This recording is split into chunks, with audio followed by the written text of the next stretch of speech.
Hello and welcome once again to the How Long to Beat podcast. As always, Alex and Paolo join me, Rick, this week coming to you slightly buzzed after some pre-podcast drinks. So let's see how this goes. As always, we are going to talk about what we've beaten, retired and been playing. And then we're going to move on to the topic, which this week, spurned by, spoiler alert, my starting this week's release of Guardians of the Galaxy.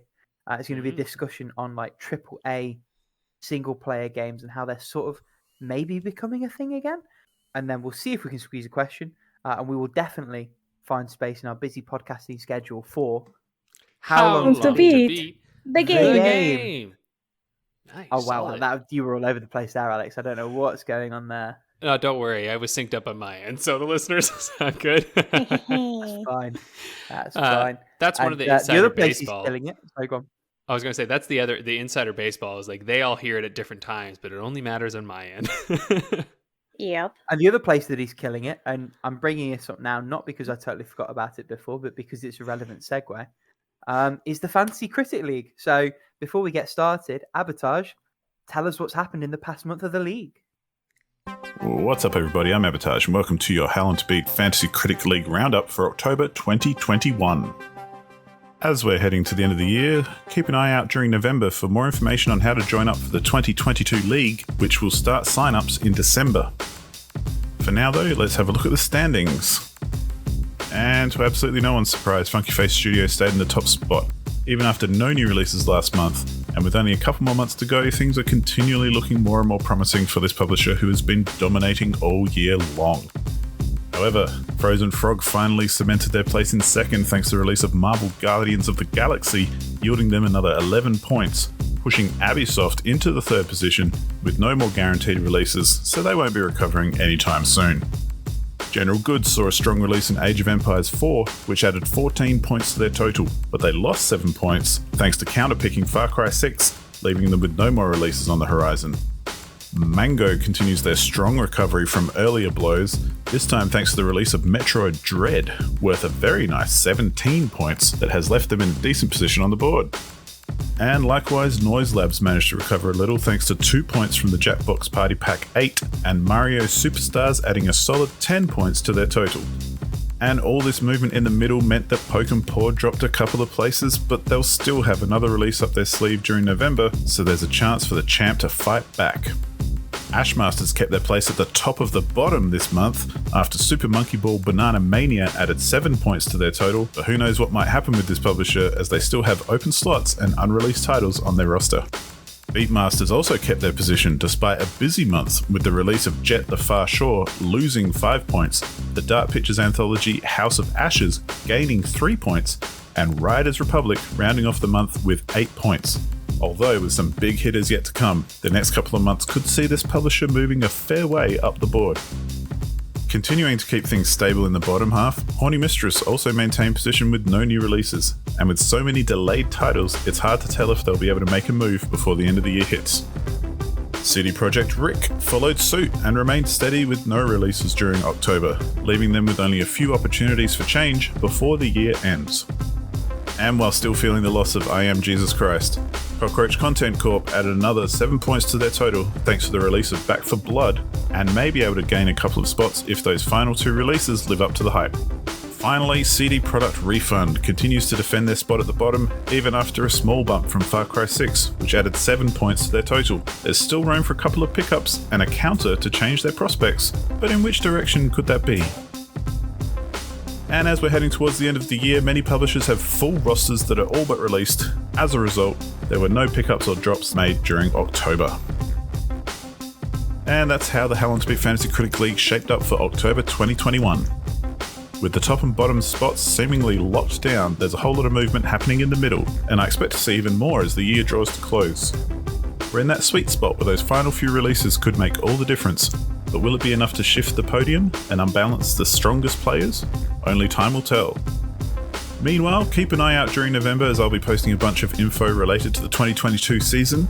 Sign-ups are set to open during December, with the draft happening in the first week of January, but more information of that to come, so keep an eye on the forum and the Discord to find out all the details. And we're back. Yeah, not a whole lot changed. I'm still saving myself for 22. That's what I'm consoling myself with. Yeah, I still think, like, especially looking at it now, Everdread maybe has the best chance of getting close. It's just the thing, he had a couple games released this month that didn't do so hot, but Forza, at the moment of recording, it's going to be at least 24 points for him. I actually thought it was going to be higher, to be honest, but 92 is like definitely the highest rating this year, and I'm very excited to play that game next week. But anyway, who knows? Time will tell. It's not over until it's over. I wonder how many more platitudes I could take about ending. I think that's the only one I got right now. I'm tired. It's been a long week. I've been teaching in high school all week, you know. My witticisms are going to be weak this week. Ooh. Hey. That's pretty good, actually. All right. A week of witticisms. A week of witticisms. Yeah, that's fun. That's some good alliteration. All right, what are we talking about this week? Yeah. Yes. Why don't I jump straight in? Because just at the back end of Halloween, I managed to squeeze 2 scary games in. Ooh. The first of those was the previously sort of cancelled, and cancelled like in the social sense, not in the this game didn't get finished sense. Devotion by Red Candle Studios, Red Candle Games, whatever. The makers of Detention. This is probably the best walking sim I've ever played, and a phenomenal horror game. Really nails the aesthetic, the sense of tension, doesn't overuse the like scary long head sort of Jew on the ring kind of girl jumping up at you kind of thing. Really builds tension, builds this story where you're like, what on earth is happening here? Throws your sense of stability and perspective in very clever ways. Tells a compelling story, which I feel like, when we talked about horror last week, is an underrated aspect of that. Like, if you don't care about the people that are in there and what's happening to them, you don't really care about the fear. And this does a really, really phenomenal job of making you care, I thought. It's an excellent game. I can't recommend it highly enough. I had a wonderful time being a little bit sort of unnerved by it. And it's an interesting narrative. It goes places that not a lot of games go. I'll be honest, at first I didn't totally get the ending. I think some of it is very much couched in the Taiwanese sort of Eastern culture that the game comes from, and having sort of read a little bit into that after the fact, and sort of looked at people talking about their perspective on the ending and stuff like that, I feel like it made a lot more sense to me. Even if I hadn't read that, I would have had a thoroughly wonderful, not wonderful time with it, if that makes sense. And as a horror and aficionado, Alex, I actually think you should really make the time to check this game out. It's only 2.5 hours long. I feel like you would especially get a lot out of it. Maybe less so, Paolo, but I feel like you'd appreciate it also. Didn't you say is this the same dev as Detention? Exactly. Yes. Okay, and yeah, this I really is a like game Detention. that got Jin-Pulled from the internet. Classic. So, but you know, it only took them 18 months and like building their own personal storefront to sell it again. Was it pulled because is it because like the whole Taiwan was like it claims Taiwan's a country in it? Is that the whole sort shindig? of? So it's partially that, but predominantly the fact that they'd left an asset in the game files, poking fun at the common comparison of Xi Jinping to Winnie the Pooh, which clearly gets under the thin-skinned dictator. So that's a whole thing. Their publisher like cooked out. They couldn't find anyone else to pick it up. GOG, in like the height of the Cyberpunk controversy, announced and then unannounced that they would be releasing the game on their platform in the same 24-hour period. So fuck GOG also. And then Red Candle Games was eventually like, well, do you know what? We're just going to sell the game ourselves. Like, DRM free, give us some money, you can have the files. Sick. And Nice. I'm very happy that I jumped straight on it, both to support a poor, starving artist or group of artists in that situation, but also because it's a really good game. It's really good. It's great. Nice. Less great, but arguably more interesting, is a game called I'm Scared, which I know friends of the podcast, Cock and Uwe, both played. This is a game that, minor spoiler, in a similar way to Doki Doki Literature Club, plays with the fact that you are a person at a computer playing a video game. Okay. but it really goes above and beyond what that game ever tries to do. Because that game is more of a love letter to visual novels, and it does some light sort of play with the desktop in that sense. I'm Scared is very upfront about the fact that you are playing a video game, and there will be a folder that we're going to put on your desktop from the off, and it's going to be relevant to the game that you are playing. Would I say the story's great? No. Would I say it's overambitious? Probably.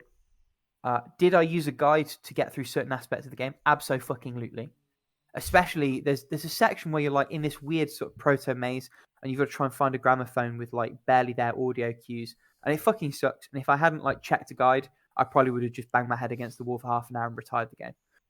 So it's not perfect, it's far from perfect, but it tries something. It's very ambitious. It does things that no other game I've come across really tries to do. Definitely hits the spooky vibe. Gave me a couple of proper sort of jump out my chair scares, which is great for like a spooky season, end of spooky season, sort of tail end of spooky season, hangover from spooky season game should do for you. And it was very, very cheap. I think I paid 83 pence in the autumn sale that's just gone on, the Halloween sale. I think for that price, even arguably for full price, it's utterly worth experiencing. It does some clever things, plays with and subverts your expectations, tries approaches and angles that I can't think of a game that's done before. So, yeah, I had a pretty good time with it. I think I probably rated it a little bit more highly than I would have otherwise, just because of all of the envelopes that it pushed. And I think if you weren't someone who was listening to this podcast and clearly has like an interest in games and the mechanics and the way that they function, harder sell, much harder sell. But if you're listening to us three schmucks ramble about games for 2 hours a week, chances are you're interested, and chances are this is a game that's going to appeal to you and speak to you in enough of a way to justify like the £1 or £2 of entry. So yeah, that's me. Paula, tell us about Nightshade. Hey, sorry if I'm like low energy. I swear I am dying here. Anyway, we're all dying, Paula. That's how life works. Yeah, for those who are aware, like, Rick and I are about to enter winter, but Paula's hitting that good old hot summer now down south of the equator. Yeah, sorry if I'm melting in my chair here, but whatever. Nightshade for the Nintendo Switch. I don't know how I pulled this off because I pretty much played the remaining 3 routes plus all the extras of this game. And I guess a quick summary is like the main character Angie goes out in her first mission. She gets like a kind of like an extra mission, or like gets involved in one of 2 missions depending on like where you're standing point wise with the other characters. And then something happens. She is framed for murder, and then she's pretty much persecuted in one way or another. The thing with Nightshade is that it kind of, since Angie gets persecuted either way, like in all the routes, it kind of like starts getting old. Though there are like a couple of routes that I guess they put a different spin on it, and also there's like the fact that in some of the routes she's getting chased by her own village, and in other routes she's getting chased by a group of different groups of shinobi or ninja clans. I like to say that the game is good, but there's like a couple of like questionable things about the game that I kind of didn't dig, especially when it comes to a character named Kuroyuki. But and it has to do like pretty much like gaslighting. Like the character is like a shitty character. And I really don't dig that kind of thing. And it's a shame because he's like kind of like is not like the true route, but he kind of like ties a lot of the like open questions from the other character routes. So it's like you don't have to play that route last, but it is recommended you play it last. And like, why? No, don't do that to yourself. So I'm gonna say, if you play Nightshade, play like in any other order you like. If you don't want to play Hiroyuki, I don't blame anyone who doesn't want to play that route. But not all routes are like created equal. So I feel like some of the routes are like really good. Hiroyuki's like, eh. And some of the other routes are like in the middle ground. Though I have to say, I am very happy that I first got like all the good endings and all the bad endings, and then like went and did all the extras, because this game has a lot of extras to play. Because like the extras kind of like were, I want to say, like on the cuter side of things. You also get to interact with characters you don't interact much like on the main game or like in the main story. There are like bonus scenes for each individual character that happens like in between the story, and then you have like an extra scenario that is just, here, you suffer enough, take some sugar, take some emotional sugar. And that was kind of nice. So regardless of I would say that the game is good. Maybe not great. The music is amazing though. And overall, like, the art is good. The writing is hit or miss depending on the route. I feel like the best executed routes were Hattori Hanzo and Ishikawa Goemon, because Hattori Hanzo kind of like, not only you see like things going somewhere in the sense of Anju is not like a static character, but she kind of like has the drive to grow in different ways. And you also get to see like the best from, I want to say, like more than half of the cast, of the main cast. But also I feel like it's better written than most of the routes, and it feels different like overall. And Ishikawa Goemon, it's, you could say it has like the happiest ending in a way. Mainly because this character is based off of a famous thief, and it kind of like takes the, I guess, the gentleman thief approach that Lupin from Code Realize takes, in the sense that this character doesn't like to resort to violence, and it's pretty much like, and you like develops skills that aren't like for fight, but for trickery and running away. So in comparison, because in every other route you have to fight in one way or another, so in a way it keeps like things fresh. And I have to say, like, the ending, like how things get solved, perfectly fits like the overall theme of the character, and it was amazing. Nice. And those are like the two routes that, in my opinion, make the game worth it. I think that Choyuro wasn't bad, but it was like not too good either. And what was the other one? Gekamaru. Yeah, like that route didn't do anything for me, like story-wise and motivation-wise, but anyway. And Kurayuki is usually like the one character like most of the people don't like, and there's like a very faithful like fan following that really likes a character and the route. So yeah, that was Nightshade. I didn't expect to talk that much about this game, but anyway. Take it away, Alex. Yeah, so I beat Talk into the Nightshade. Sorry, that's terrible. Wow. Ooh. Okay. So, We'll yeah, on. I suppose it's my editing week, isn't it? Go ahead. There you go. So I beat Pixel Puzzle Makeout League on the Switch.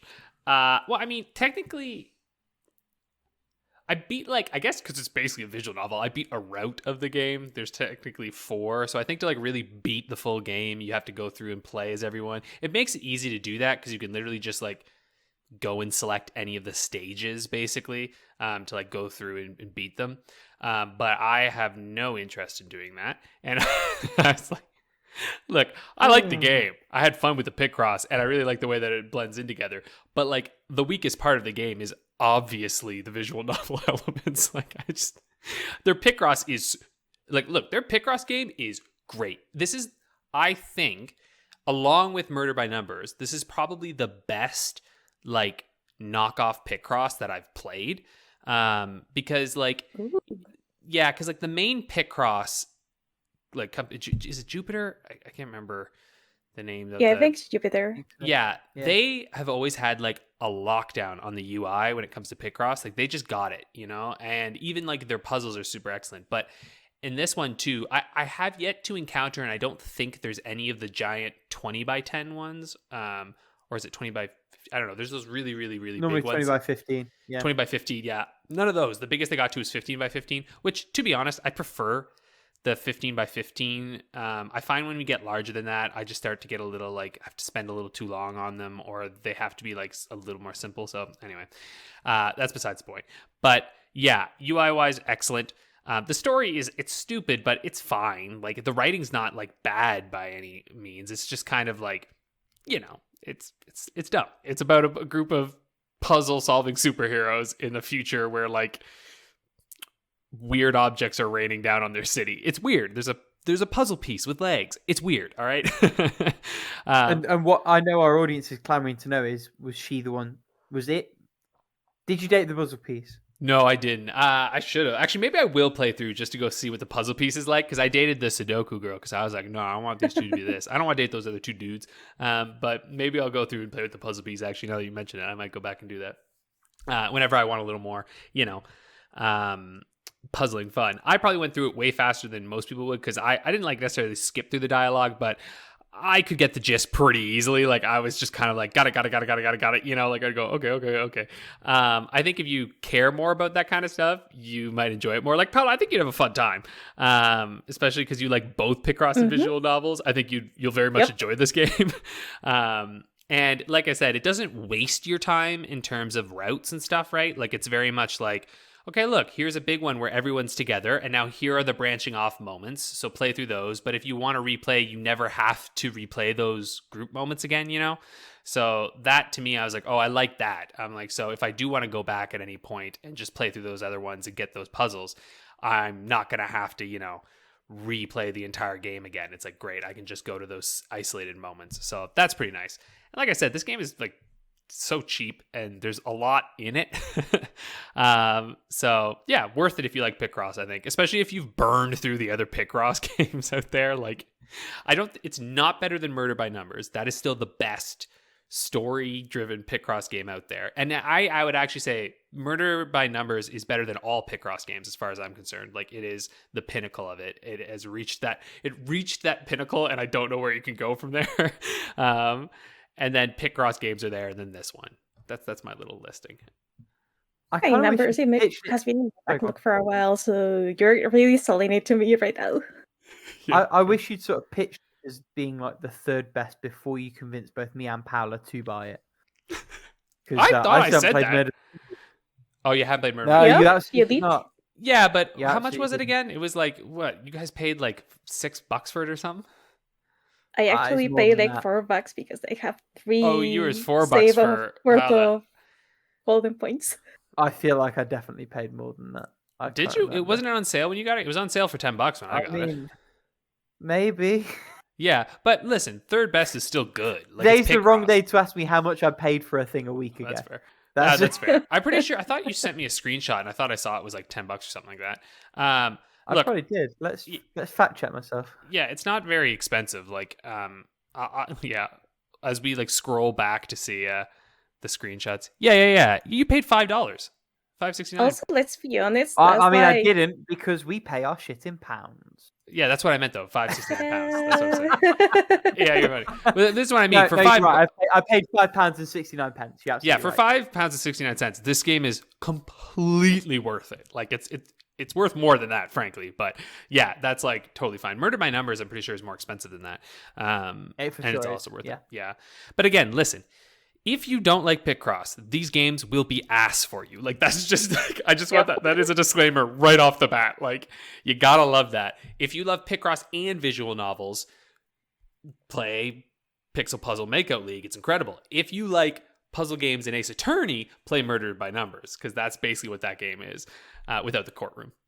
Anyway, it's fun. End of story.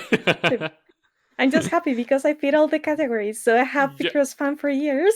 Oh, you're gonna be totally fine. Actually, another one that I want to play is the Aviary Attorney at some point. I'm very excited about that one. It's amazing. It's amazing. Okay. Play it. It's really, really good. Yes. I'm just waiting for another sale. I'm hoping around, good old Black Friday stuff.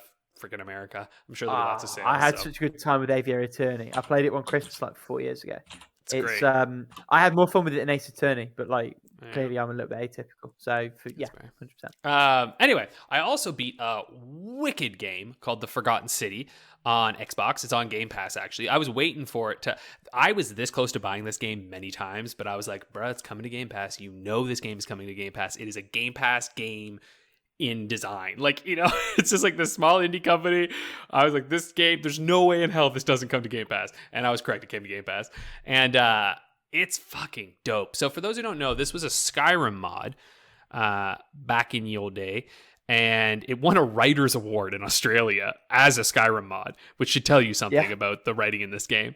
And then they just decided to kind of and it's interesting because like Skyrim already takes a lot of inspiration from Rome and whatnot, and from like ancient civilizations to create their concepts. So they basically rewrote this as being set in like ancient Rome. But I can't talk about this game much because it's all spoilers, and it is not. You do not spoil this game for yourself because it is so satisfying to play on its own. It's a mystery game. The only thing that I will mention is like you are from the future and you go into the past. That's something that like that's the immediate setup of the game. So that's the only thing I'll say on that. Mm-hmm. The main rule's not super spoilery though, is it? Because I've watched quite a few video essays about the game, and they all talk about it pretty upfront, pretty early on, as that's the thing that you learn like very, very early. Yeah, the time loop thing, right? Yeah. That's not even that. The sin thing. Oh, actually, yes, that is like an immediate thing. Yeah, so the main setup with this game is that like you're in this Roman town where they're living under what's called the Golden Rule. And so the concept is that like if anyone commits a sin in this city, they will all be turned to gold. So you arrive and you're tasked with finding out who's going to break this rule and doom us all. And boy, but every time you can get straight back to the beginning. So like you get to just follow the loops and work out what's going on. Yeah.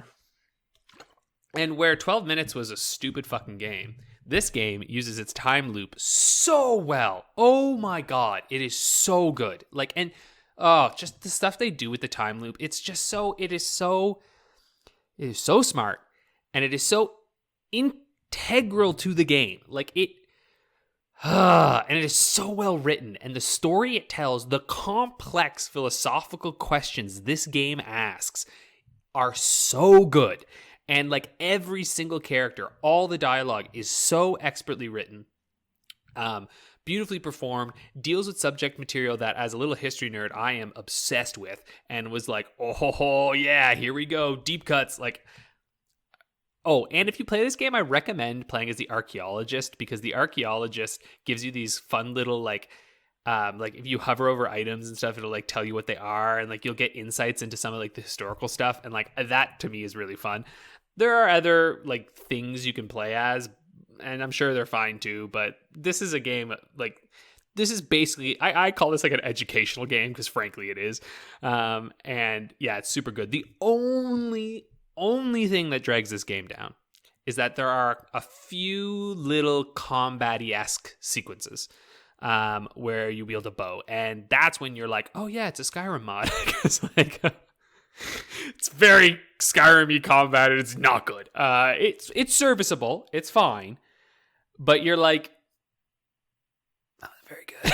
And I'm just kind of like, the game would have been better without it, but is it so bad that you're going to be like, no, I don't want to play this? No, it's not. It's just you're going to be like, all right, I'll get through this part so I can get back to the dope mystery solving.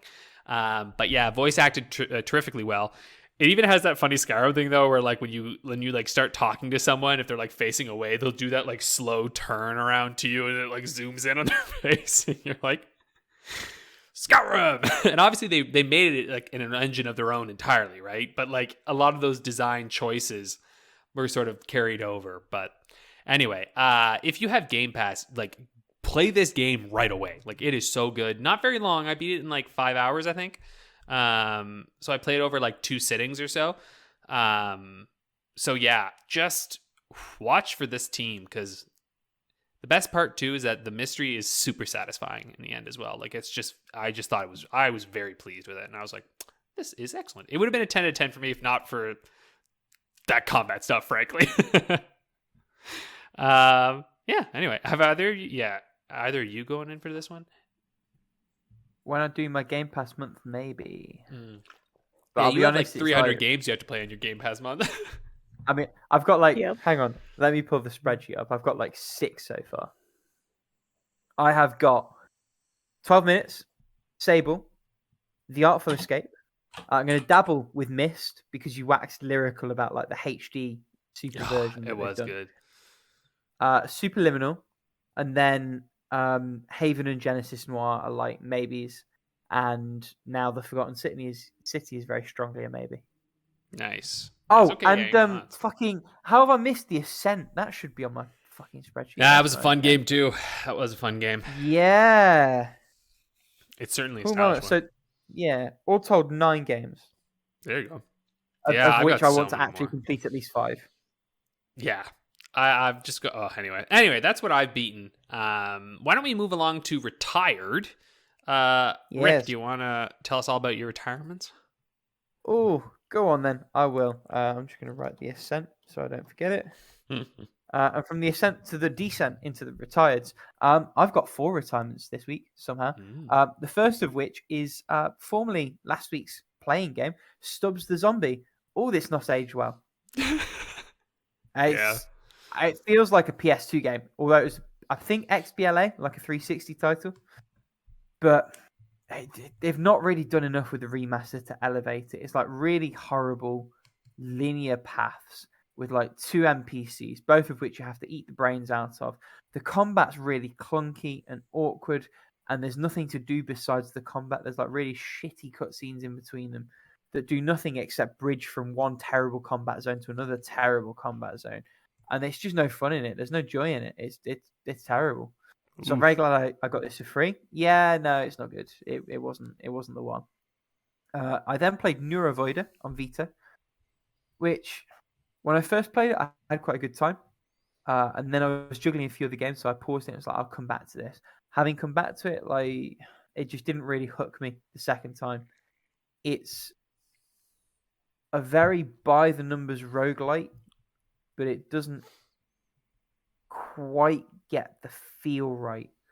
It feels kind of off, both in movement, in terms of hitboxes, everything else.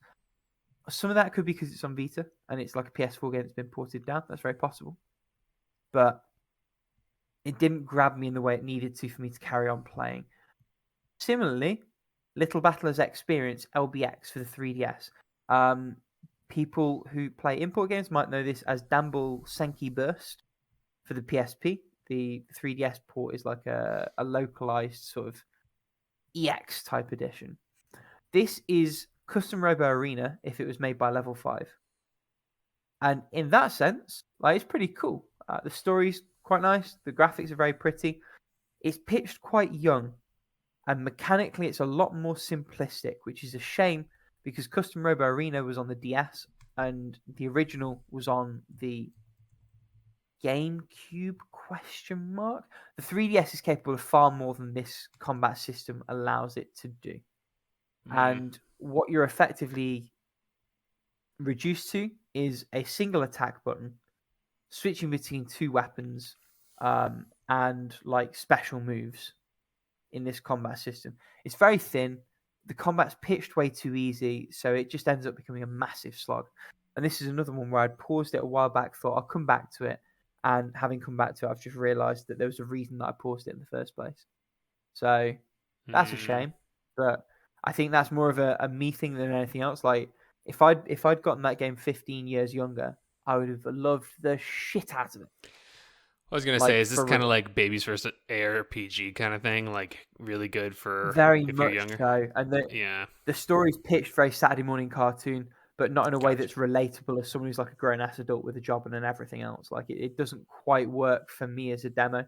And that's not necessarily the game's fault. That's just a connection that's not quite happening properly. Yeah. It's one of those. The last one is a game called BattleZone for the PSP. When you go onto a little website called howlongtobeat.com and look for the game BattleZone, you will find like 5 different versions, all called BattleZone, all denoted purely by the year in which they were released. Thanks, publishers. Yeah. This Dear is God. the 2006 PSP release, which, you know, I'm kind of a big deal. I submitted this one to be like on the games list. It's I kind of wish I hadn't. It's not great. There are like so many battle zones. My God. Listen, all the battles must be zoned. So this game is like an early PSP era title where being 3D and in handheld was kind of enough to sell the game, but playing it 15 years removed, the deficiencies and the gaps are glaringly obvious. This is a game that, were it on Vita and did it have free camera movement, would probably be a lot better. As is, it relies on an auto aim that isn't nearly generous enough to accommodate the fact that your camera control is tied exactly to the way that you're moving the tank. The gameplay is very thin. It's basically just a load of like combat arenas stitched together into a story. There's not really anything there, especially now. Like maybe when it came out, maybe it was worth sticking with, but playing it in 2021, it's just not. It's not it. Like there's not enough to engage or stick or to compel you to really try and get past the deficiencies in control and design. Yeah. So Fair. disappointing. Yeah, disappointing week for me in terms of retirements, but you know, you box those off and then you can make more time for the games you love. A game I love, which apparently you didn't, Alex. Well, hold Castlevania on. Dawn of Sorrow. I have 2 retirements on this are more like I'll get back to you later, and then one's like a legit retirement. And 2 of those is like Castlevania Dawn of Sorrow I started, but the problem is like, look, you can't start a Castlevania game and pick up and put down it a bunch because you just lose yourself entirely. And so like I put it down, and yesterday I went to pick it back up, and I was like, it's been like a couple days because I'm teaching again now, so I'm not getting into it as much. And I was like, oh shit, where do I go? So I'm that moment where I was like, oh no. So I was like, you know what? I'm gonna leave this one alone. I'll come back to it when I have like free time or something, and like, or if I'm traveling or something like that, and I can just like actually play through it. Because yeah, it's just not conducive. So that's why it's like it's a retirement, but it's more of that like I will see you later retirement, which is kind of the same for Batman Arkham Knight, though maybe more permanent with that one. I just like I said before, and I think we'll probably touch on this a little bit in our topic this week, but this is one of those games that it just ballooned into something too much for me, you know, like it just becomes this open world mess, and it's like it's too big. I don't want to explore it. It's become like when I think about playing the game, I'm like, oh, it's like a time commitment now. You know, the other ones were like 11-ish hours. This one's getting up to like that like 17-hour, and I'm like, do I want to play that long? I know that's not that long, but I'm like, there's so many other things I could play, and I'm just done, you know? I got my Batman fix through Asylum and through City, and I just realized that like that wave has like crested. And this happens to me a lot with freaking trilogies, is that like I get into the first 2. This happened to me in Mass Effect. I still haven't beat Mass Effect 3 again, and the remastered thing, because I beat through 1 and 2, and then I got to 3, and I'm like, I think I'm good. And I know I'll beat it eventually, like I want to, but it's just like I couldn't get through it. And same with this one, it's just not going to happen. Again, it's technically a good game. Everything's fine about it. It's designed well, but there's just something that doesn't click there. Actually, spoiler, I'll be talking about another game like this when we get to playing.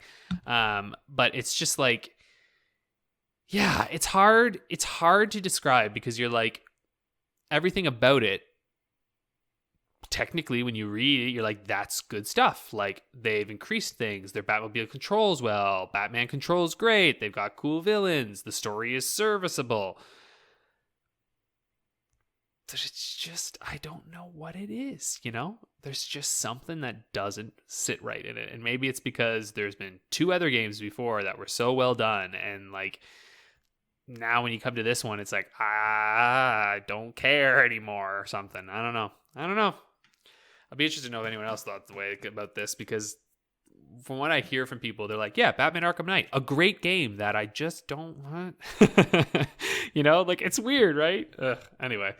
One game, though, that I did retire that I just genuinely was like, no, fuck this shit, was River City Girls. And look, this game is, if you like brawlers, great game. Play this game, you'll enjoy it. I think that's the caveat. Yeah, exactly. The positives, character design, awesome. The 2 girls, they're really cool. It's basically River City Ransom, but like gender swapped, but like gender swapped in a sense of like they have personality, and that part's awesome. The art is lovely. The music's fine. It's a little repetitive at times. The combat, it's that slow brawler combat, you know, where you move like molasses going up a hill in fucking January, where you're just like, and you can like press your button to go a little faster, but it's that 2D, 3D plane where I'm like, all right, I'm going to punch, and it's like, fuck, I guess I was like 1 millimeter off of where they are technically, so I missed, and then they're hitting me, and I'm like, great. And it does this stupid fucking thing where a lot of your moves are tied behind you leveling up. So when you start the game, you basically have no interesting combat maneuvers. So by the time it gets interesting, you have to have played through probably almost half the damn game, maybe even more, before you actually get like everything, all the stuff that you'd want to play. But the problem is that that first section is boring as shit because there's not much you can do. And so like, actually in the very first part, straight up, you unlock a move to stop people when they're on the ground, but a lot of the fighting in this game is punching people and them falling on the ground. And so for the first like 30 minutes, I would hit people and I couldn't do anything when they were on the ground. I had to fucking wait for them to get up. So I'm like, will you get up so I can hit you again? Like, I don't like this game. I hate brawlers. I realize I hate brawlers, man. Like, there are some really good ones from this NES era, like TMNT 4. I think Streets of Rage 4 or whatever is fun, but it's also like honestly, it's in the same range as this game, except I think it's a little more bearable because your movement was a bit faster in it, and you had your moves from the start, so at least you could mess around from the get go. It's leaving Game Pass soon, which is why I thought I'd try it out. But I was How like, soon is nah. soon? Because The I may 15th. well jump in on it. I'm Yeah. going to miss that then, probably. Yeah, because remember, Game Pass games always leave basically the 15th and the end of the month. That's like usually when they leave. Okay, so it's like a split month. Right, go. Yeah, halfway through and then at the end. And again, if you're a brawler fan, cool game, cool concept, but it's like a 7-hour game, and I was like, 7 hours for a brawler? No thanks. Like, that's a lot. Streets of Rage was like 4, and that was plenty. Like, I was like, by the time I finished it, I was like, whoa, not my genre. So again, this is a hard genre game, and you really gotta love this genre to get into this game. Otherwise, you're just gonna be like, no thanks. Yeah. So that is that. Should we move on to our playing? Paula, do you want to take us away? Tell us about that Breath of the Wild. Yep. Sadly, I haven't been playing like much Breath of the Wild because there's other games that have taken up my time. Also, I wanted to finish Nightshade because Cupid Parasite is out, and my copy of Cupid Parasite is on my way to my house. So I wanted to have a free Switch, or like a free visual novel slot if you want. You wanted to auto-make room in your schedule. What? You wanted to auto-make rule in your schedule. Oh, Tedrick. Moving on. Okay, So very much like Breath of the Dear Wild is God. just like trying to decide what the hell I'm doing next. Volley Bridge, on the other hand, has been my newest addiction because I already said that the main point of the game is like having a vehicle of any kind, like go from point A to point B. But there's more to it than that because on some levels, the cars of or the motorcycles have to like go through a specific point, like in the middle, before going to the final destination. And then you start getting to like some weirdly shaped bridges, or just like elevator hell, because sometimes you have like a car on base floor and a car that is like on a higher platform, and you have to bring the one from the base floor to a higher platform and the one that is on the higher platform to base floor. So you have to plan like with hydraulics, like little elevators or like things that will make like the road reshape itself during the level, so so the cars can go like to the correct destination. Nice. And then you have the ramps. I fucking hate ramps because Added sometimes you're context, just that's great. yeah, because you're sometimes given like two little like road pieces or something like that, and you have to make the most of it. So you have to plan it so the car has to like propel itself across the chasm and hopefully land on the other side. The thing is, physics on this game is finicky as shit. So, and sometimes you just have to like the roads can break. So you have to make that ramp in a way that you get like the most either like altitude or the most jumping distance, but also you have to make it so it doesn't break, because otherwise that car isn't gonna make it to the other side. There are like a lot of other fun levels in the game, but some of the ramp ones are just like, please no, just no. But otherwise, a fantastic game. So far, I've heard that Polyreach 2 has like a rework engine that has like more predictable physics, so that's gonna be fun. Because that is also my backlog. I got it like on the Steam sale. But for now, Polyreach 1, it's fun, it's fine, but the engine could use a little bit like more work on it. What were you gonna say, Alex? Nope. Okay. Next up, Animal Crossing New Horizons. During the was a Friday? I think it was a Friday. Anyway, the 2.0 update dropped a little bit earlier. I think it was November 3rd instead of November 5th. And by itself, it already brings a lot into the game. Like, fucking lot into the game, because you have like new fences, you can customize those fences fucking finally, and also you can make like your little, I want to say like marketplace in Harp's Island. So I no longer need to rely on visiting my island once every 2 fucking months to get like one painting.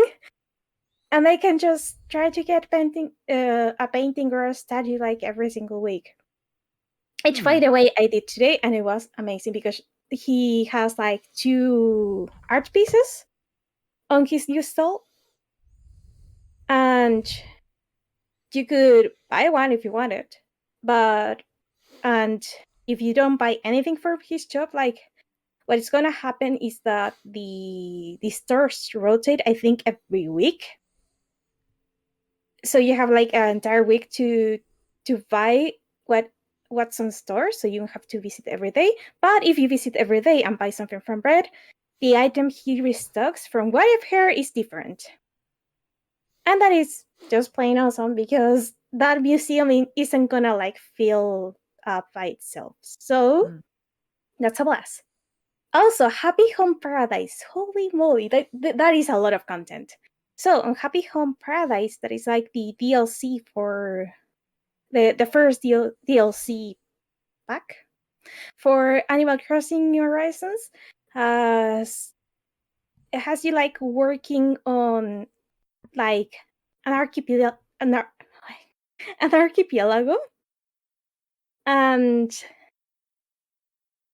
you are in charge of like making vacation homes for various like villagers that want to have like a vacation home over there. So you're able to choose in which island you're gonna make the vacation home. You're free to like change like the outside, the inside of the house, and the more you progress, the more tools you unlocked. And some of them you can resize the room. You can make partitions. You can now like accent a particular wall with a different wallpaper and stuff like that. So far, I have like a lot of fun like trying to design the vacation homes for these villagers. Though the part I like the most, besides being able to do the same for mine, is that you can also design facilities. So I designed my first facility in the island, and you are able like to design a school, like an actual classroom and the villagers go to said classroom, and you can assign a particular villager to be like the teacher of the island. Like, and I know there's like a restaurant somewhere. I haven't got into that yet. The one part I feel is bullshit is you can't resize your like the rooms of your house. Like you can resize the rooms for any of your villagers' homes, but you cannot do that like with your own house, which was like the one I was like hoping I could do, because I had like an idea that didn't fit into just the basic structure of the house. So that was a bummer. Anyway, a lot of fun with Animal Crossing New Horizons so far. Like both the 2.0 update and the expansion pass have been amazing so far. Let's see how long that lasts, though. I'm back into playing Ghost Trick Phantom Detective on the Nintendo DS. I just went through I'm gonna say the Ladybug segment. The what segment, sorry? Ladybug. Oh, yeah, I know the bit you mean. Yeah, you're just a smidge behind where I am, yeah. Mm-hmm. Yep, and I want to say that this that one character finds herself dead as often Maya finds herself in jail or in the detention center.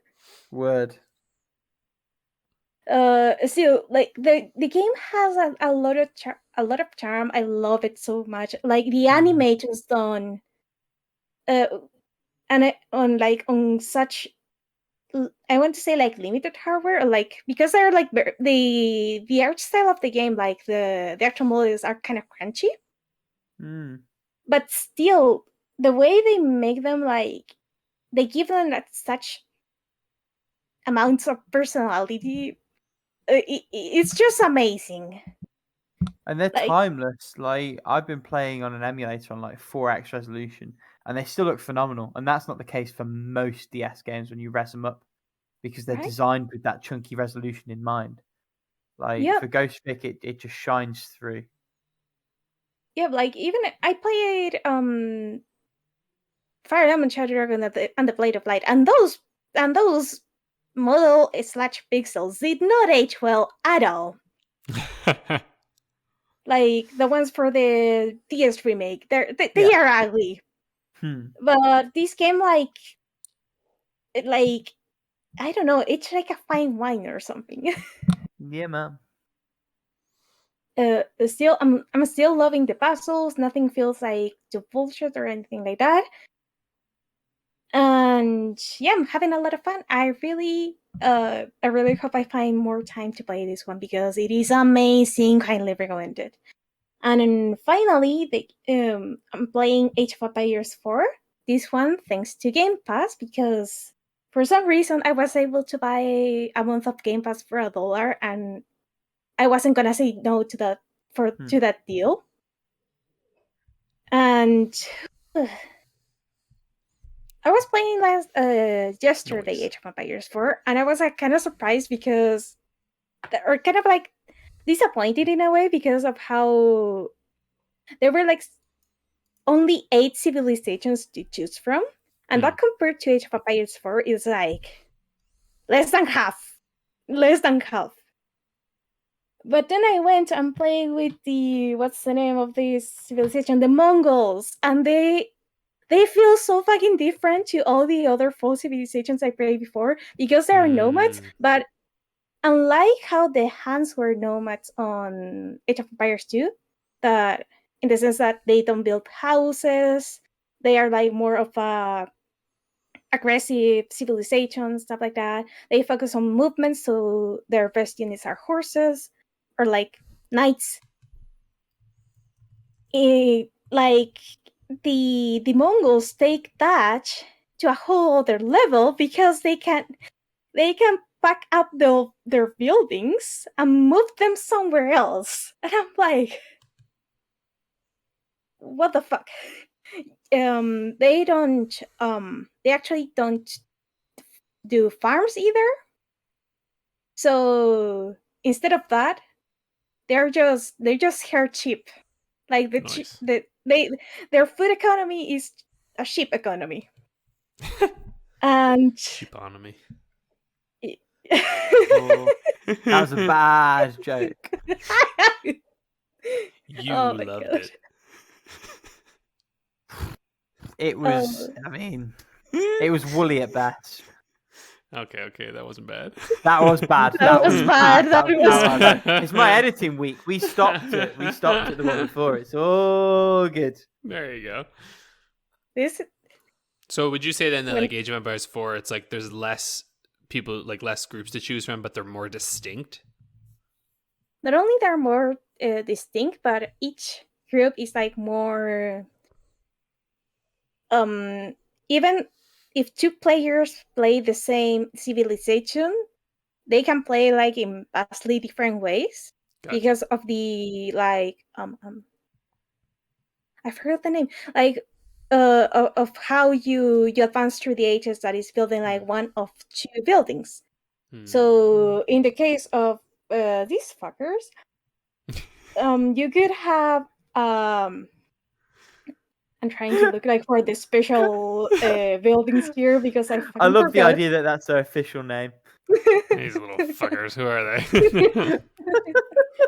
I don't actually remember what were like the 2 like focuses of their buildings, but I think one was like more towards like a certain kind of like unit, and the other one was towards mobility and economy. Like branching paths, huh? There are branching paths, yeah. The one and the other civilization I tried was the Rus. The Rus? Yeah, the Rus. And they also play completely different because they're like... Wait, the who? The Rus? R-U-S? R-U-S. The Rus. Oh, like proto... Okay, no, sorry, keep going. And they're a little bit easier to like micromanage because the Mongols had too many like weird things going on for them, like to comprehend like in just one sitting or like one game. The Rus, on the other hand, like kind of like specialize on hunting, and they generate gold, a little gold income by hunting. And they are also like specialists, like they farm wood really fast because they have like these like posts that give them visibility, but they also give like bonuses to the lumberjack buildings and stuff like that. The wooden fortresses, that's the name of it. The lumber camps. Oh my god, I'm confusing like all the RTSs. I'm so fucking sorry. But What hope do we have? I am so sorry. Still, the one thing I'm finding like a little bit that I don't like as much on this game, is that it is too countery in the sense of like, if you're playing like more competitively, which I stopped doing like a long time ago, but if you play competitively, where every second counts, it is very easy to just like spy on what the other person is doing and choose like the unit that counters their army and just like decimate their army completely. In a more casual setting, that is like the more that how I'm playing like with my boyfriend and my friends, we don't like count the seconds or like calculate like how many seconds do we need to have like this amount of villagers or something like that. It's still a solid game, but for competitive players, I would still like stick with Age of Empires 2 because that game was super fucking balanced, and you can still recover from an attack, or like how advantageous is like that counter the units have depends on the player themselves. Because if you're using horses, and horses are like, I want to say like weak to archers in a way. If you move your horses right on Age of Empires 2, you can still get away from the situation in a more graceful way, or like just kill the archers. In Age of Empires 4, the archers pretty much win. I don't want to say like no matter what, but it is very difficult to recover after that. And I beat my tongue, holy fuck. Okay. That's it for Age of Empires 4. I'm gonna keep playing this game like in the coming weeks, so nice. Happy rants incoming. Why don't I pick it up then, since I think Rick, you're playing a game that'll transition nicely into our topic. Yes. Yeah, so and I don't have a lot to say on this one. So I'm still playing Hot Wheels Unleashed. Still love it. Fun. Though probably going to stop playing once Forza Horizon 5 comes out. Like that'll probably get replaced by that game, because I'm starting to get the itch for racing games all of a sudden. Xbox has changed me. Disco Elysium, just slowly plugging away. Love this game. Also, I don't know why I haven't like brought this up in the last few weeks, but I've been playing the Great Ace Attorney Chronicles. I just keep forgetting to put it on like the agenda. But it might be also because I don't have a lot more to say about it, simply because like it would be spoilers. And to put it this way, I'm in the second case right now, near the end of the second case of the second game. This is excellent. This is top tier Ace Attorney stuff. Like once we entering into this one, I was like, oh, all right, it ratchets up. Fortunately though, I really do think you have to play the first one, and it's like, I don't know, the first one's doing that thing that a lot of great series have to do. Like it has to establish things, and it is good on its own, but it's just like, it's a little bit like how I think, I saw Dune recently, and I absolutely fucking adored that movie so much, but I also like, I think I read the original Dune like ages ago, but I kind of know where the story's going a little bit. So like knowing that there's another part, I'm like, I know that it'll probably end up being even better when that second part comes out. It's a little bit the case with this. And I really don't recommend playing this game without having played the first. They kind of tell you some stuff, but it's so interrelated to the first game. Hell, every single one, like the first episode is a throwback to the first game. The second episode is the same thing, and like they're interconnected and they're expanding on it. So highly recommend doing that first. And it's dope. I've been playing it on the bus as I go to work now, because I'm back on that work transit. So it's kind of great. Like I'll just sit there and I play for like, my bus ride's not very long, honestly, but like, 15 minutes or so on the bus, just, getting through it. And then I'm So at least like half an hour a day. This game I've been playing since like August. It's been a long time. It's a lengthy son of a bitch, but it's very good. I'm just gonna say, I'm kind of jealous that you can actually like play something in the bus without being fearful of your console being stolen. Yeah, my bus is pretty empty. Like I ride a bus like in the morning, and it's honestly just very chill. Like public transit here is pretty chill, especially where I'm at. Like I bus to a major transit center, so it's like basically I'm on the bus that like all the high school kids are taking, kind of deal. So it's pretty chill. But I'm also started playing. I had really wanted to play. So I was gonna start playing WarioWare Touch, but then I was like, dude, you've never played like the Rhythm Heaven on the DS. So I was like, why don't I try that one out? It's cool. It's played on its side, like you know how like Hotel Dusk and some of those games are played. And this game's awesome. I love Rhythm Heaven so much. I'm not that good at it. Like I find the rhythms sometimes trip me up a little bit, so like I have to really focus when I'm playing it. But it's such a good game. It's such a fun game to play too. Like I was like watching something like I don't know, probably like the new season of Big Mouth or something. I was just like letting it on in the background as I play Rhythm Heaven, and I was having a good time. Okay, I'm also playing Metroid Dread. And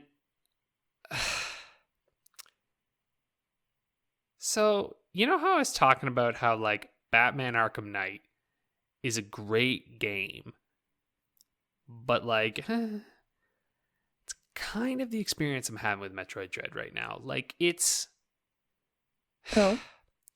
obviously a good game, you know? Like it is. Like Mercury I can't remember the rest of the name of their company, Mercury but like Steam? Mercury Steam, yeah. Clearly extremely competent. Like the design's excellent. Now, I will say this. Okay, the game looks good. But like I'm playing on a 4K OLED at this point. And Nintendo really like it's getting bad now. Like it's so far behind when I look at like when the Series X, and I know maybe that's not a fair comparison, but you know, I'm playing Arkham Knight, right? And like Arkham Asylum, which are technically Xbox One games. And sure, the Return to Arkham series had the Xbox One X, like they're like enhanced versions. But when I was looking at Arkham Knight, it's not, and it's so gorgeous, like texturally everything. And like Metroid Dread, it's muddy. And it's kind of blurry in a lot of ways when you play it on there. And I bet it looks beautiful on the shrunken down OLED Switch, but this is the problem. Like the Switch is two things now, right? And like if you try to play that on the TV, it suffers. Like games just look worse like that. And especially in comparison. And like I can tell in moments where I'm like, well, this looks compressed and this looks like, you know, they weren't able to like make this look much better. Like it's looking like some of the assets to me looked a little like a 360 game when I'm playing. Like that's, and you know, like now art design wise, it's incredible, but the issue here isn't really art design. It's more hardware limitations. Hardware limitations. Poor Rick, it's late for him right here, and he's drifting off. It's okay. I'm struggling. I'll be honest. I am struggling. I'm trying to talk about this, and Rick's going. It's okay. Just about followed all the threads as they've gone in and out. Yeah. And I think I've followed all the conversations. Don't worry. I appreciate it's okay. it's very rude to you guys because I'm just like, I suppose like we're all hanging out one corner of the mouth. It's not rude. It's just very funny. I'm trying not to like notice it too. But you're trying like not to pay attention because you're like. Yeah. We've broken the fourth wall. We're here now. Yeah, sorry, bud. It's late for Rick, to be fair. It's quite late because we had to start a little later than usual. It's only afternoon for me. But anyway, yeah, sorry, Paolo, you were adding it looks like, there's hardware limitations, right? And again, you can make it like everything looks good tinier. But it's like when you blow it up on the big TV, all the imperfections, you can't hide them anymore, right? They're right there in full view. And it's like, I don't know. I sit here and I'm like, dude, the hardware limitations on this thing make this look worse than some of the games that I've been playing, like in the Metroidvania genre at this point. And I just also like, not much is a surprise anymore in Metroid. And this is another issue with Metroidvanias. And I kind of worry that maybe like Hollow Knight will fall into this, but I don't know if it will, because it's a whole different character in this next one. But like when you create sequels to Metroidvanias, Castlevania does fall into this very often. You just get all the same upgrades, right? When do I get my double jump? When do I get my this, that? And then like in Metroid, you're like, all right, well, I'm going to get a different beam. When do I get my morph ball? When do I get, et cetera, et cetera. And there needs to be some reason to like that you lose all those things. And so as I'm playing this game, I'm like, yeah, this is fun. I wouldn't even really call it hard. Like, so you would say like it's difficult. Like, yeah, some of the bosses are difficult, but it's like, it is just pattern recognition, right? So like at the end of the day, it's not that hard. You just have to slow down a little bit and just be more direct in your approach, which that's fine. I think the bosses are cool. But it just doesn't do it for me. Like, I don't know why. I want to love this game, but I realize too, though, I don't think I've ever loved a Metroid game. I think I have always loved games inspired by Metroid.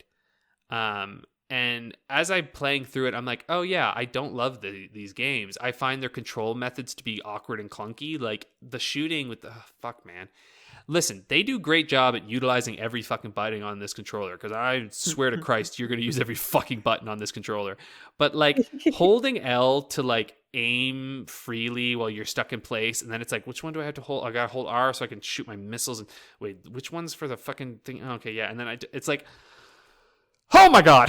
I'm just sitting here going like, why can't the right stick just aim? Like, I just have this feeling where I'm like, do you know what I mean? It's 2D. Why can't the right stick control my fucking arm? But anyway, it's fine. It's fine. I don't even know what the right stick fucking controls in this game. What does the right stick fucking control? I don't even know. I guess it does kind of control it. Because it sort of. I don't even remember. What does the right stick fucking do in this game? Yeah. They're good at utilizing every button, just not every stick.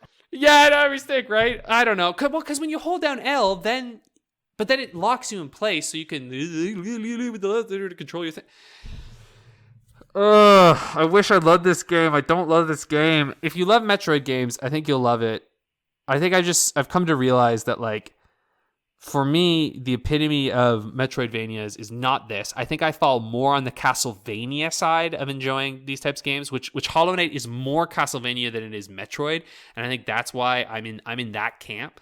Whereas Metroid is just it's cool if you love this stuff. Like, there's some cool sequence breaking things that you're gonna be able to do. But I also feel there's no reason to go explore in this game, because none of the bosses require any missile upgrades to beat. Like, you could technically beat all the bosses without any upgrades at all, besides obviously the required ones that you get through by playing the game. Which is probably good design, because like then technically you can't like soft lock yourself out or force yourself to go on some like unnecessary quest to find missiles. But also I'm like, well, I don't really give a shit about missiles because I don't need them. I'm just I also fucking hate the counter. Oh, fucking God almighty. The counter's so fucking stupid.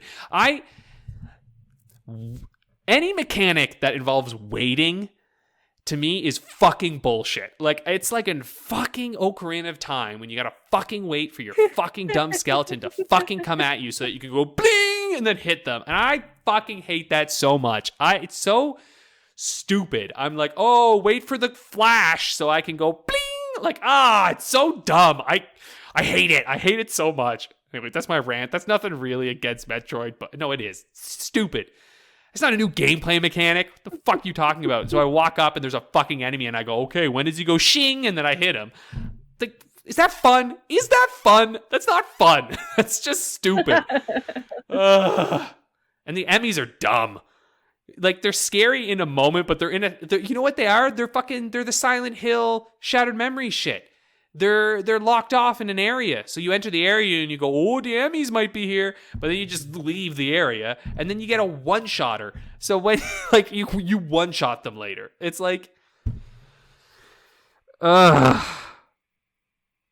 wish I liked this game. I don't like this game. Anyway, but is it a bad game? Hell no.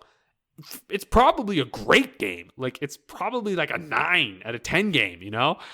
But for me, it just ain't for me. If you enjoy it, I totally see why you do, and I get it, but nah, man, I don't know. I'm gonna probably resell this when I'm done, make a good solid mint off it, because I'm just like, I don't know if I'm gonna come back and play this years later.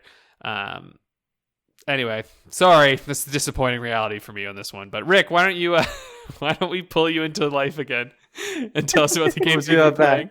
We'll do our best. I'll reanimate myself. So, I played a bit more Distrust last week with friend of the podcast, Cock, aka Matt, and friend of the podcast and Fantasy Critic coach, Abatage.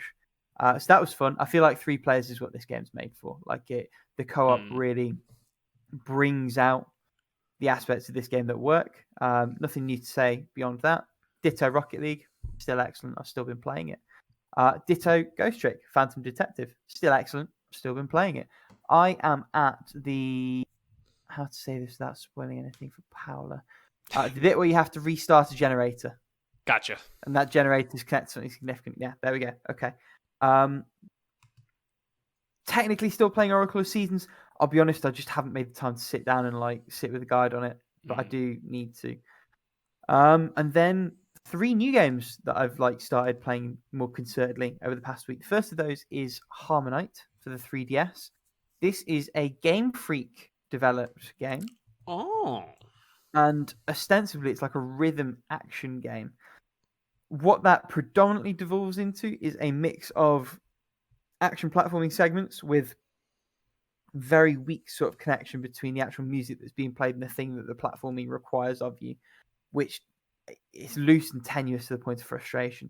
The second thing it does are segments where you do like a Simon Says corner response sort of thing to what the enemy's doing. That is as boring and written by the numbers as you would imagine. The gameplay is wonderfully animated. The music's decent.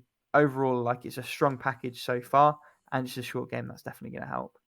The second game is the original. Oh, someone's got clacky keyboards. I was like, I've been found out. The second of those 3 is the original The Witcher game for PC. It holds up. Plays really, really well. I love that game. It is very different, but I dig it. Different is absolutely the word. So for the people listening at home, the combat is basically like a rhythmic action RPG. So instead of clicking a button per hit, what you do is you click the attack button to start the attack, and then when you get a flashing prompt, you click again and you do a faster attack. So it's almost like a QTE, but it's a bit more involved and it's a bit more properly put together. That's pretty cool. The characters are all pretty cool. I am still very early, so I haven't actually made it out of Kaer Morhen yet.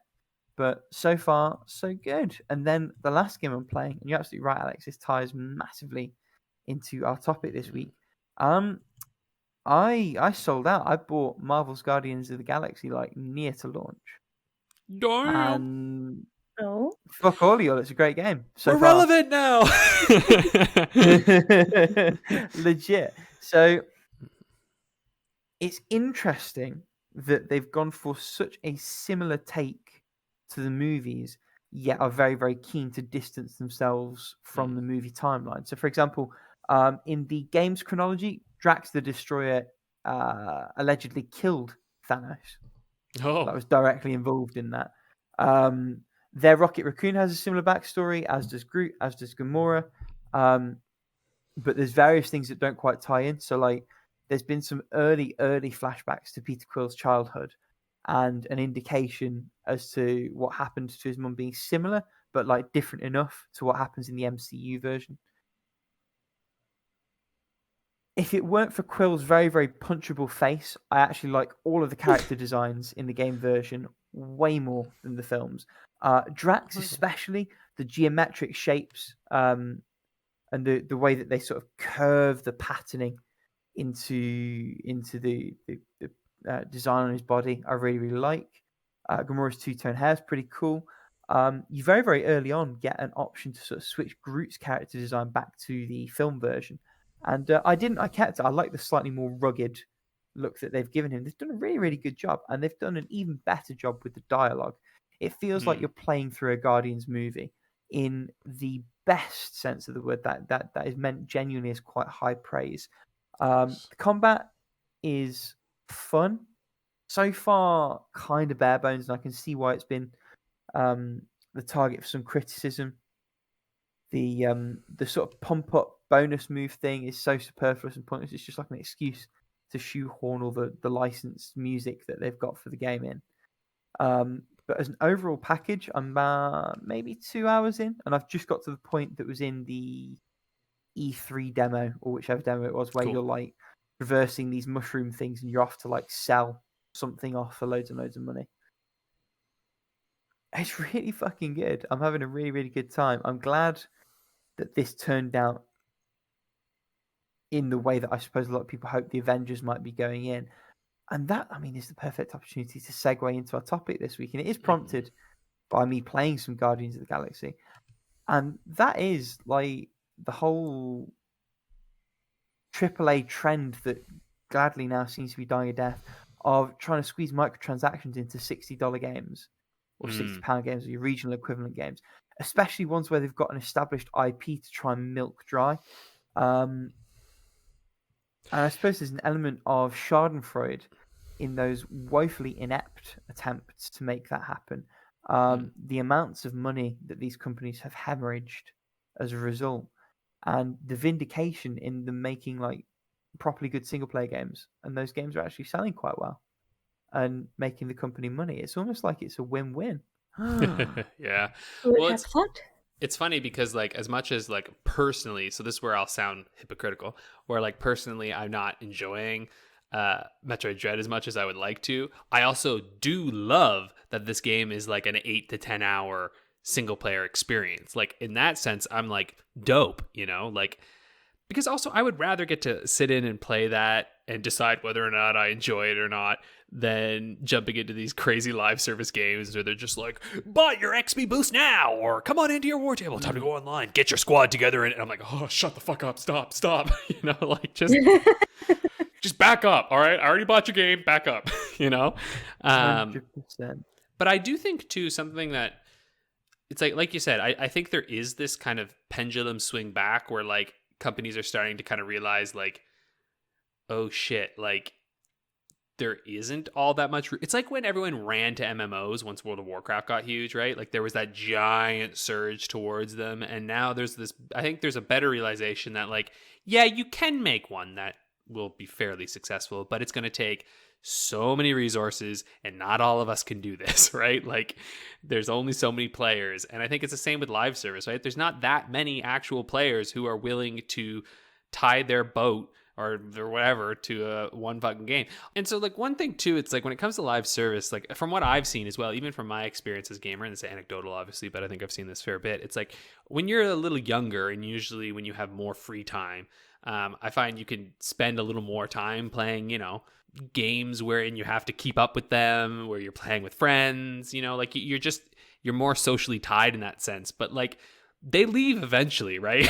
And like unless you're onboarding a lot of new people onto your service, you're gonna see a dwindling of player base eventually. And like I don't know, I think companies are realizing like I don't think there really is such thing as a game that'll last forever. I mean, I don't know, maybe Minecraft will prove us wrong, but even then there's always going to be like, you know, movement within these types of games, and getting people involved in them from the get-go is pretty tough. Like Avengers failed spectacularly because it's also a bad game, right? Like Yeah.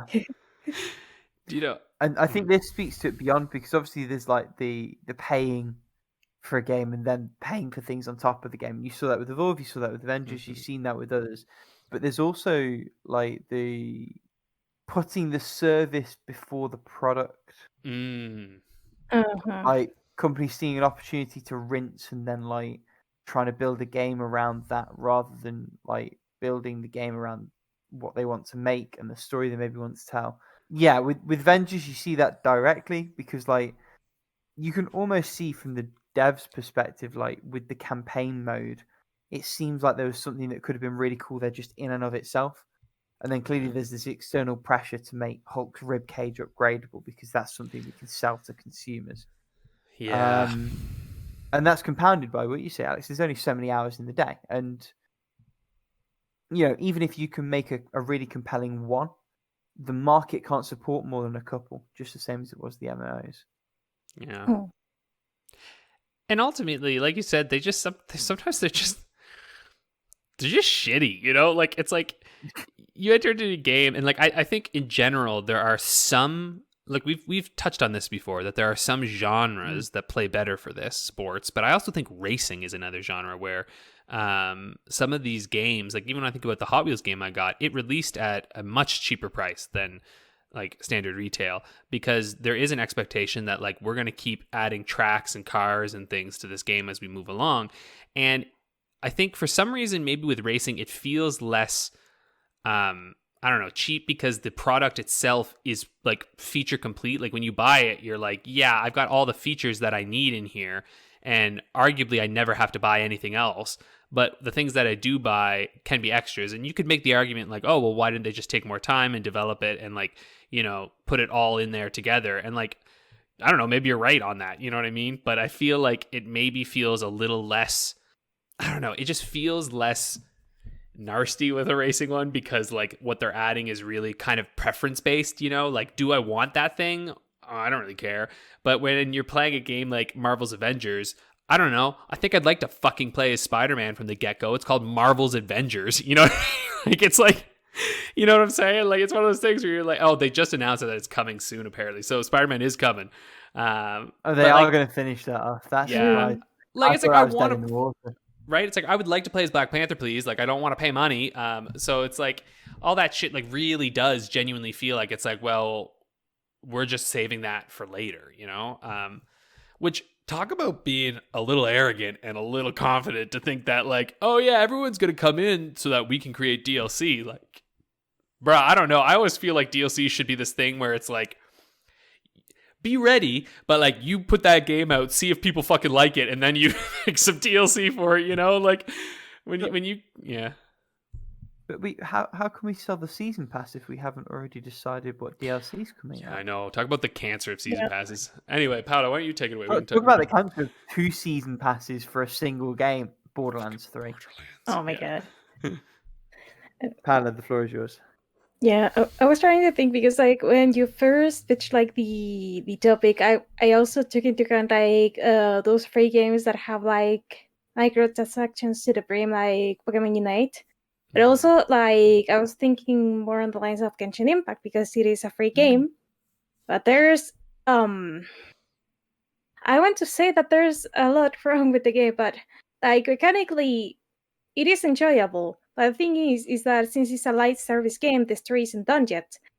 And because the story isn't done yet, then very much they have to keep you engaged, like, with things like daily missions, or like ways like what's the word I'm looking for?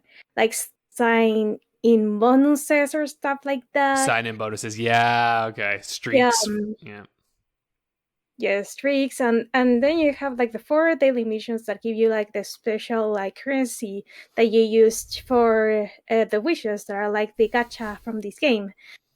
And even if the gacha has like a pity system, so you don't like spend your life away trying to get a specific character or a specific weapon, it's still kind of I don't really like that kind of stuff, because like because of the banner system they have going on, the characters not only keep rotating, but they keep like putting on more characters, which like it is fine, because it's like, oh, you get like more characters to play and like make different dynamics within your party and stuff like that.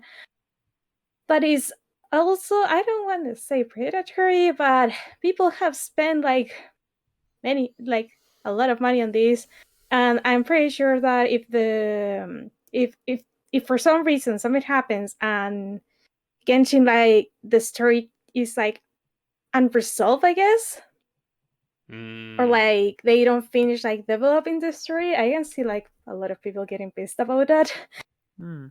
It's like George R. R. Martin. You ever gonna finish Game of Thrones? Yeah, but I also get like why people like these kind of like live service games, because for example, my boyfriend likes to like sign in like every day, but also like having something different to do like each, I guess, like each banner or like during the events where they have like tower defense minigames or stuff like that. It's not for me, and I guess like Genshin Impact is like the one of the lesser bats, because like on the other hand, Pokemon Unite is a very enjoyable game, but it has too many fucking currencies.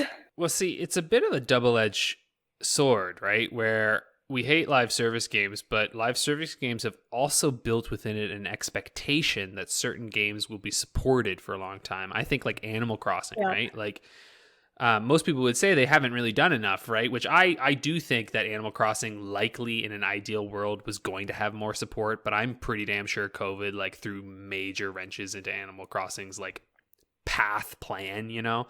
Like I'm sure as well as contributing to just how many copies that game sold, let's not forget. Yeah, it's like sorry, yeah. Yeah, still I feel like Animal Crossing, like at the very least, like I want to say like a couple of updates in was like this day the game was supposed to like come out, because like when they added like pushes and hedges and like more storage space and stuff like that, like the island customization like exploded in a way. Yeah. And now like with 2.0 it's like, yeah, this is supposed to be Animal Crossing. Like this feels like what was meant to be in a way.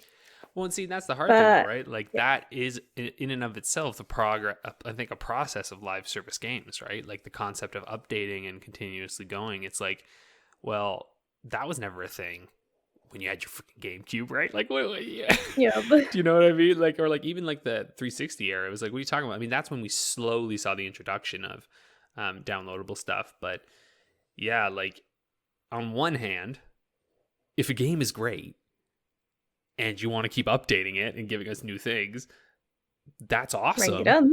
Yeah, right? It's like bring it on. But it's also one of these things where like, I don't know, at a certain point, when does the company decide like, okay, well now we're going to design for that to happen, right? It's like, I feel like we loved it when it was organic, when it was like, this is a game that makes sense to be supported. But then the minute that like, you know, companies start to like try and create these things, I think it's like, I don't know, I think there's a disconnect at that point, right? Like I can't even think of too many games that were specifically created with this in mind that have succeeded. There's been a couple, but like most happened organically, right? Well, then again, I don't know, what is organic?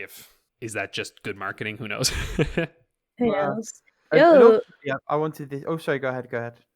I wanted to add like on the MMO side of things, because especially like because of Final Fantasy 14, that started like very bad, and then it was like reborn for the fucking ashes, and I cannot like go anywhere like on Discord or Twitter without the game being mentioned at some point. Yeah. And I have to say, like, people have been like very hype about the final. I think it's the final update, and it's supposed like to close the story. Yeah, final. Or like bring the story to yeah. And it's Endwalker, and well, like I'm starting to see like why people are so passionate like about this game, because like the developer themselves are like super passionate about the game, to the point that the game was the final expansion was like delayed like, I don't know, 10 days, less than 2 weeks. And the director, I think was, or like the lead developers pretty much apologize like from the bottom of their hearts, because they care so much about this game. I was like, I see why the Final Fantasy 14 like online MMO whatever was able like to become something like that people love after the initial failure of the launch. And so I suppose sorry, no, go ahead. I was going to say, like, I think in proposing this, I sort of wanted to put a positive spin on the single player side of things, the way things end, because although there have been some egregious examples as this stuff's come through, past few years, the only people who've been making sort of good single player shit really have been the platform holders. So whether that's a Halo on the Microsoft side, or a Gears, whether that's your God of War or your Horizon, or your Uncharted, or your Ratchet and Clank, or your Ghost of Tsushima, Or I mean, your, like there was anything another Nintendo was specific basically one. making, right? Breath of the Wild, Yeah, Luigi's I Mansion. often consider them to be a special case anyway, or your Spider-Man. And that's Mhm. the big one because it's the platform holders doing this stuff with big rights properties. And Guardians of the Galaxy represents a real shift in approach. Battlefront 2, that's another fucking great Yeah. example. Where a big company has got this big IP and they're essentially trying to like rinse it for everything it can be rinsed for. And then you have Jedi Fallen Order, which is a single player game. You have all these sort of which even Battlefront terrible 2, comic book games. Oh yeah, I was gonna say even Battlefront 2 started to recognize, because like they introduced the campaign, which I actually think the campaign was pretty fun. But Too little, like too late, but yeah. Yeah, too little, too late kind of deal. But like when you think about it, because that came out kind of, I think, at the heyday of like when everyone was really pushing these games, because it was 2017. But like as it updated, like now that game, if you really want a fun experience, like it's a good time. Because they really fixed through a lot of stuff and got rid of like a lot of those loot boxy issues and like all of that kind of microtransaction bullshit, live servicey stuff. Like because I went back to it very recently and I was like, this is completely different from when I tried it out the first time. Albeit ultimately at launch, that's a full price game that is then also going to sell you microtransactions. But then you have Jedi Fallen Order and you have a Guardians of the Galaxy, and you're starting to see these publishers go, right, well, we just need to make a single player game. And I think that's something that should be highlighted and celebrated, stronger word, but appreciated, maybe supported if you're interested and if the reviews went well, which is how I wound up buying Guardians of the Galaxy in like the launch fortnight sort of situation. I think it's very easy to sort of get ragged up on the modern state of the industry, but I think we should also take the time to sort of see the wins when they come. Yeah. Far and few between, but they're good when they get there. You're like, yeah. Though I think next year we're going to I think we're going to see a good dearth of these kind of games coming. Like they're coming, they're there around the corner. Fingers crossed. Though I will laugh. Like I wonder if we'll get to a point, because like I do think in general that like the industry tends to take these these ups and downs where like we'll go through a period of time where I'm sure we'll get to a point where we're just like, everybody's making all these linear single and then people will be like, when do we go back to the open world? Now everyone's doing open world and they're like, it's too much open world, when do we go back to, you know what I mean? And usually though, to be fair, it's usually because someone takes a good idea and then just does it lazily, right? Whereas I think you're seeing something like Guardians, it seems like they're taking a good idea, which was like, frankly, like you mentioned, the Avengers concept of like that single player fun experience. And they're like, why don't we refine this and actually make it more considered and make it a little bit better here? And like you said, you play as one person, right? You don't play as all the Guardians, right? It's Quill, aren't you? Correct. That's right. Yeah. It's I've been bemoaned, but I actually think, well, exactly, and it's a smart way of integrating the team together, because effectively you are role-playing an individual and you are directly involved in their interactions, because they'll be talking about things and you can pick a side. But you're also essentially like a fly on the wall, hearing all these other more interesting characters interact, and it makes it very easy to sort of place yourself. I think all the systems are designed really well around that. Yeah. And I mean, when you even think about like next year too, like you've got another Horizon coming, but I guess you're right. Like a lot of the games that are coming are very much from the platform holders still kind of, maybe it's also because they're the ones who can take the risk, right? Like I refuse to accept that the other big boys can't financially afford to take that risk. Like whether they they can afford it. It's just will they? Yeah. It's so yeah. But then we're getting Stalker 2 as well, and like, I don't know. Maybe something like my, hope is that services like Game Pass and stuff that aren't so requiring of it being like, just something where you can come in and play it once in a while can help with some of those single player games. But time will tell. Time will tell. And speaking of time, because we've run quite long and I'm quite tired, I think it's probably time for How long to beat the game. game. Oh, poor Rick. So tired. And it's up to you this week, I think. It is. Believe it or not, I am already prepared. So We are... Fuck that, that's getting re-rolled. Fuck that, that's getting re-rolled. We're going to be here all night, that's getting re-rolled. What are you re-rolling? What are all these games? Ooh! Rhythm Thief and the Emperor's Treasure. Are you just picking the one you know? No, I'm just picking not the Fidelio incident, whatever the fuck that is. So Rhythm Thief. Thief. And the Emperor's Treasure. And the Emperor's Treasure. Okay. What is it? Was like a very, very early 3DS title. You'll recognize it when you see it. Oh, it's got like well reviewed.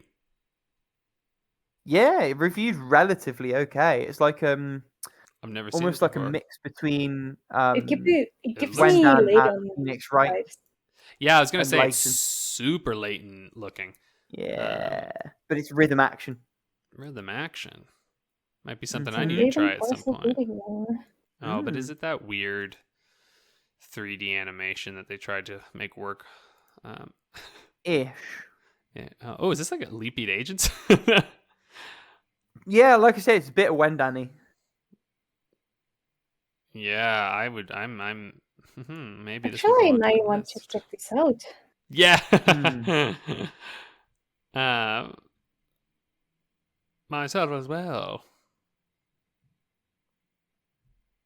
So for context, I'm guessing main 10 hours, main plus 10 hours. I don't trust the 100% time, so I'm going to stick with Yeah, what I think is going to be sort of a close hewn set of times. because is this one of those? What was I gonna say? Yeah, this is probably a game that has a lot of collectibles, huh? Maybe. I'm not Collectibles, sure but enough maybe either way to like gamble. I don't know if collectibles, but you're trying to master like each track. Maybe. Hmm. Yeah, like when you're Possibly. mastering the tracks and stuff. Yeah, is it track based? Anyway, whatever. I'm gonna go with I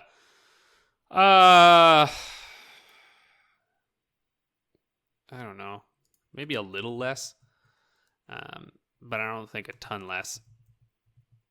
Let's see.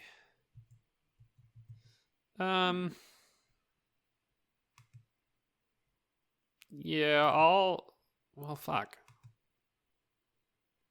Okay, I'm gonna go 8 hours. I think it's a little. I don't think it's quite as long, and I'm gonna go 10.5 for. And I'm also not gonna do 100% because I think it could be anywhere from 20 to 60. Yeah, I'm trying to think because like I think like all the like the rhythm games like with the story that I play are under 15 hours. Some under 12, so Usually, yeah. Like when I think about Elite Beat Agents, like I remember I beat that in a sitting, right? But I'm guessing a 3DS one's probably a bit longer. or maybe it isn't, or maybe it is. I don't know. The one thing I'm worried about is that 100% because Persona 4 Golden was Persona 4 Dancing All Night was 34 hours for 100%. I think. Fuck. I feel that was oddly lowballed as well. Yeah, absolutely. Yeah, with rhythm games, it's like, well, who friggin' knows how long? Like, like, yeah. And Yeah, I'm so, gonna say.